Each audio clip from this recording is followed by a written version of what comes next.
जय मसीह की सभी को। मैं आज आप लोगों से एक ऐसे विषय में बात करने जा रही हूँ जो कि मैंने अनुभव किया है और ये हमारे इस बार का संडे का मैसेज भी रहा है, जिसका शीर्षक है डर। अगर हम बात करें डर की शुरुआत कहाँ से हुई, तो उसके लिए एक वचन मैं आप लोगों के लिए पढ़ना चाहूँगी, जो कि है उत्पत्ति 3:8। तब यहोवा परमेश्वर जो दिन के ठंडे समय में वाटिका में फिरता था का शब्द उनको सुनाई दिया। तब आदम और उसकी पत्नी वाटिका के वृक्षों के बीच परमेश्वर से छिप गए। तब परमेश्वर ने पुकार कर आदम से कहा, तू कहाँ है? उसने कहा, मैं तेरा शब्द बारी में सुनकर डर गया, क्योंकि मैं नंगा था, इसीलिए छिप गया। उसने कहा कि किसने तुझे बताया कि तू नंगा है? जिस वृक्ष का फल मैंने खाने के लिए तुझे मना किया था, क्या तूने उसका फल खाया है?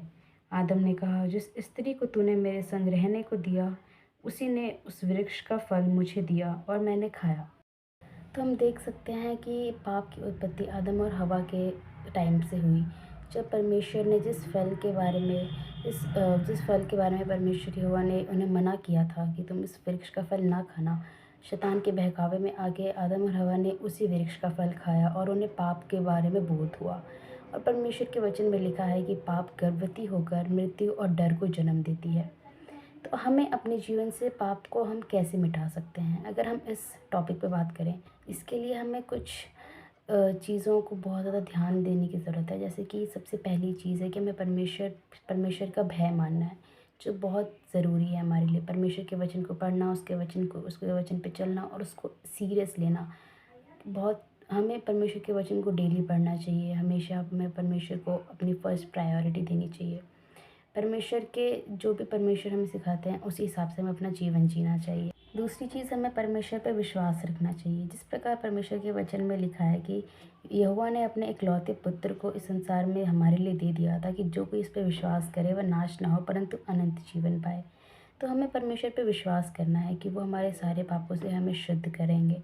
और हमें उनसे, हम जो भी पाप करते हैं, हम अपने डेली लाइफ में बहुत सारे छोटे मोटे पाप करते हैं, बट हमें उन सभी पापों के लिए परमेश्वर से माफ़ी मांगनी है और विश्वास रखना है कि हमारे परमेश्वर यहोवा हमारे पापों को क्षमा करेंगे। हमें ज़्यादा से ज़्यादा अपना समय परमेश्वर यहोवा के साथ बिताना चाहिए, जिससे कि हम उसके साथ, उसकी आज्ञाओं में और चल सकते हैं। उसके साथ हम और ज़्यादा अपनी क्लोजनेस को बढ़ा सकते हैं।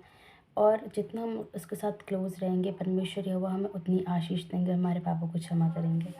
हमें परमेश्वर के साथ जब हम अपने रिलेशन को रखते हैं, हम अपने परमेश्वर के साथ अपने रिलेशन को बहुत स्ट्रांगली जब हम बना के रखते हैं, तो जब भी शैतान का कोई अटैक, जब भी कोई परीक्षा का समय आता है, उस टाइम पे परमेश्वर यहोवा का वचन हमें मदद करता है कि उस डर से, जिस बारे में जो भी हमें एंग्जाइटी, जो भी डर होता है, उससे दूर करने के लिए परमेश्वर का वचन उस टाइम पे हमें याद आता है। और परमेश्वर का वचन हमें हेल्प करता है कि हम उस सिचुएशन से, उस सर्कमस्टांसेस से हम ओवरकम कर सकें। जब भी आप कोई ऐसी परिस्थितियों में होते हैं जहाँ पे आपको लगता है कि कोई आपके साथ नहीं, आपको किसी भी चीज़ में डर लग रहा है, आपको लगता है कि आप वो चीज़ नहीं कर सकते हैं, आप वहाँ पे डिस्करेज फील करते हैं, बट उसी टाइम पे आपको परमेश्वर का वचन याद आता है। और परमेश्वर के वचन के द्वारा जब आप परमेश्वर के वचन पे मनन करना शुरू करते हैं, उसको अपना हृदय, अपना पूरा मन, अपना टाइम आप परमेश्वर पे लगाते हैं, तो परमेश्वर आपको मदद करता है कि उस डर से वो आपको दूर करे। तो हमें परमेश्वर के वचन पे हमेशा चलना चाहिए और हमें परमेश्वर के साथ अपनी क्लोजनेस बना के रखनी चाहिए।